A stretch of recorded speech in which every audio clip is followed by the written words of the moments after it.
guys, ayan, nandito po kami sa bukid. Ipakita ko po sa inyo at i-update ko kayo sa ating tanim na talong at saka po sa ating tanim na patola.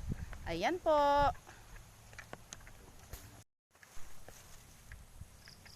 Ayan po oh. Ang ating patola. Ayan po yung pinakita ko sa inyong nabulaklak na. Ayan po at napahiga. Ayan. Ayan po oh. Siguro naman po ay aayos pa. Ayan po oh. Pinasasandal or pinapaano po yan dyan sa mangga. Ayan po at ano, tinatayo ni daddy para po mayroong ano, makabawi. Ayan, siguro naman po ay kakabag pa yan dyan sa ating yan, napakagapangan dyan po sa ating mangga. Ayan, kung hindi po inano, yan po ang ating tanim na patola. Nabuko na po at nabulaklak na eh. Kaya lang po eh hinangin. Ayan po ang ating patola. Siguro po yung buko niya hindi natutuloy. Yung mga susunod na laang uli. Ayan oh. Yung mga bulaklak po oh. Ayan.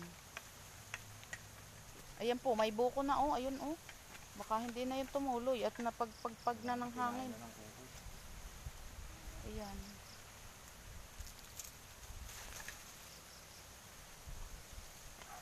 Kasi po ay ano, mahangin. Ayan.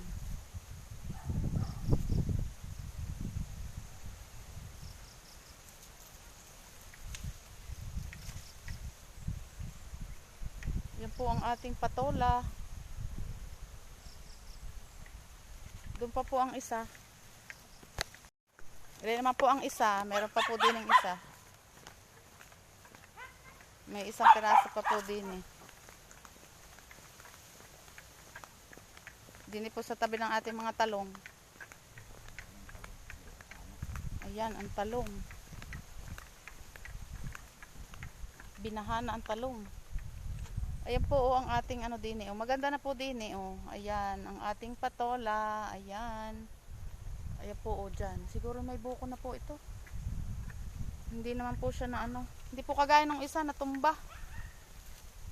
Ayan po o. Papunta doon. Okay lang po ering isa natin patola. Maganda na po. Ayan po o ang ating patola. Ito naman po ang ating tanim na talong. Medyo po binaha. Ayan.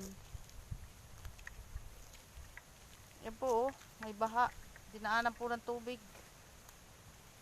sa ating talong.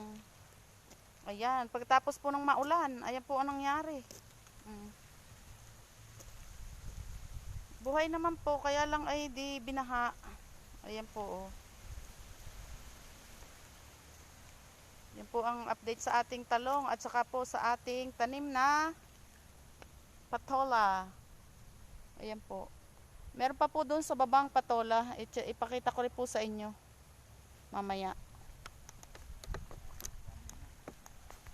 Ayan po, ipakita ko po sa inyo itong ating patola din sa tabi ng kadyos. Ito po, matangkad na po itong nilagyan natin dati ng pakabagan. Ayan. Ayos na po. Malalaki na. Ayan. Yan po ang ating patola. Ayan po. Patola po yan. Yung pong isa ay hindi pa masyadong nakabag. Ito po ay 2 piraso. Ayan o. Ayan po. Nakabag na po sa ating pakabagan. Ayan. Maganda na po.